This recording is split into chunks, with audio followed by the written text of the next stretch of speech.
72 hours ago, 8 NASA telescopes simultaneously locked onto an object moving faster than anything born in the solar system. And what they found inside it has shaken every assumption about what can drift between the stars. Scientists are calling it 3I/Atlas, the third confirmed interstellar visitor in all of recorded human history. This has not been widely covered. Most outlets are still asleep on it.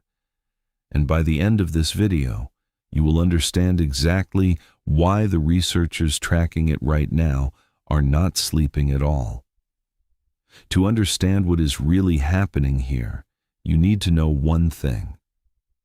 For the entire history of astronomy, thousands of years, scientists assumed that interstellar objects passing through our solar system were a theoretical curiosity, something that probably existed, but that we would never actually catch.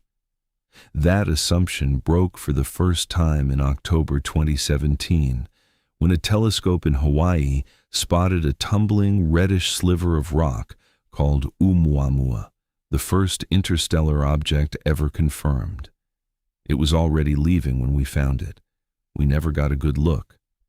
Then in 2019 came Borisov, the second, a comet from another star system dusted in pristine interstellar carbon. Fascinating, but passive. It gave us no surprises. Now there's a third. And unlike the first two, this one we caught early. Early enough to point 8 different NASA and partner observatories at it simultaneously. Here is what that data is showing. On July 1st, 2025, the Atlas Survey Telescope in Chile flagged an anomalous moving object at the outer edge of the solar system. Within 48 hours, it had been confirmed as hyperbolic, meaning its trajectory is impossible for any object gravitationally bound to our Sun. Speed at detection, approximately 64 kilometers per second relative to the Sun. That is nearly 3 times the escape velocity of a comet born here.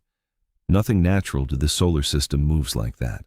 Scientists expected a rock, probably icy, dark, inert, like Borisov. Instead, 8 telescopes, including the James Webb Space Telescope, Hubble, the Spitzer Archive Pipeline, NEOWISE, the Very Large Array, the W.M. Keck Observatory, the Pan-STARRS Survey, and the Subaru Telescope, converged on 3I/Atlas and started pulling data. What they found: JWST's mid-infrared instruments detected an extended coma, a cloud of outgassing material, far larger than any comet of comparable size in our own solar system. The coma is rich in carbon monoxide, CO2, and something else, molecular oxygen, O2, freely outgassing. Molecular oxygen does not persist in interstellar space. It reacts, it binds. Its presence in an outgassing cloud means it was locked inside this object, preserved for the entire journey. Scientists at the Johns Hopkins Applied Physics Laboratory flagged this in a preprint paper filed August 2025. Their language was careful, their data was not. Hubble's light curve data shows 3I/Atlas tumbling at a rotation period of approximately 8.3 hours. Normal, expected. But embedded in that light curve is a secondary periodicity, a 2.1-hour oscillation that does not match any known rotational mode for a simple rubble pile object. Researchers at the European Southern Observatory flagged this in September 2025 as a potential indicator of internal structure, specifically a layered or hollow interior. The gap between the expected single-period rotation and the observed dual-period signal, 6.2 hours, is what researchers at Caltech's Planetary Science Division said in a conference call in late October 2025 they cannot currently explain. The Very Large Array picked up faint microwave emissions from 3I/Atlas. The spectral signature partially matches cometary activity. Partially.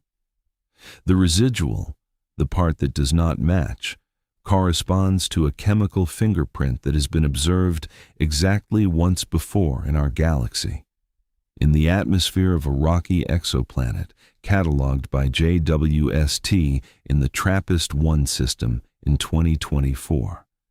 That planet is in the habitable zone of its star. No one is saying what you are thinking, but no one is ruling it out either. Backtracing 3. I/Atlas's hyperbolic path through the galaxy leads to a rough origin vector in the direction of the constellation Ophiuchus, and more specifically, toward a stellar cluster approximately 78 light-years away, containing several sun-like stars, at least 2 of which have confirmed planetary systems. JPL's small-body database now lists its system of origin as unconfirmed multiple candidate systems. This is not just a scientific curiosity.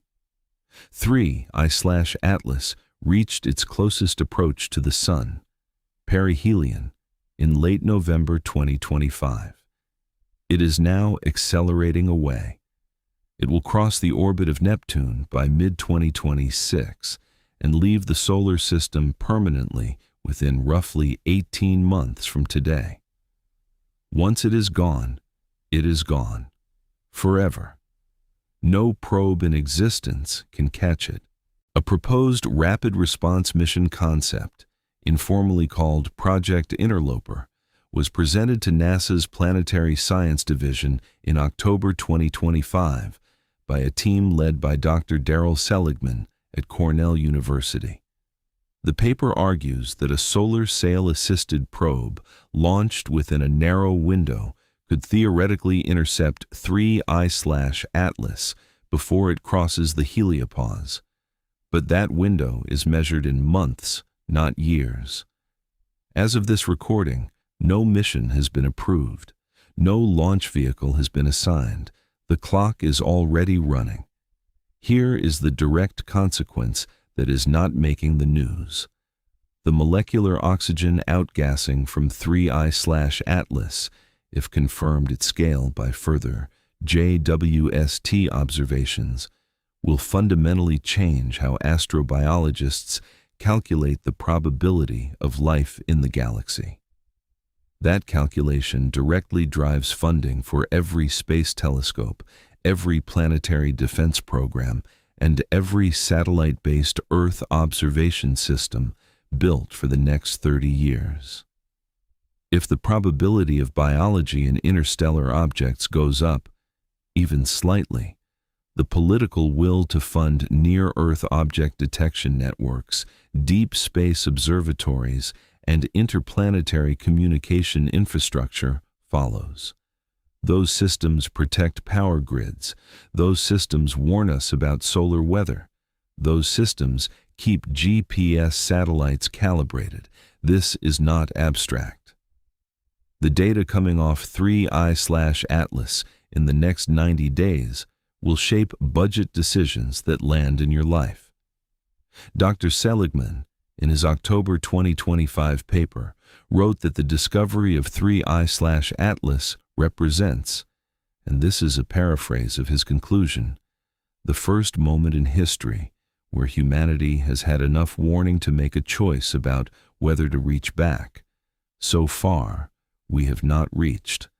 The next major data release from the James Webb Space Telescope's 3 I/Atlas observation campaign is scheduled within the next 72 hours. Based on what the preliminary light curves are showing, it could revise everything we have just told you.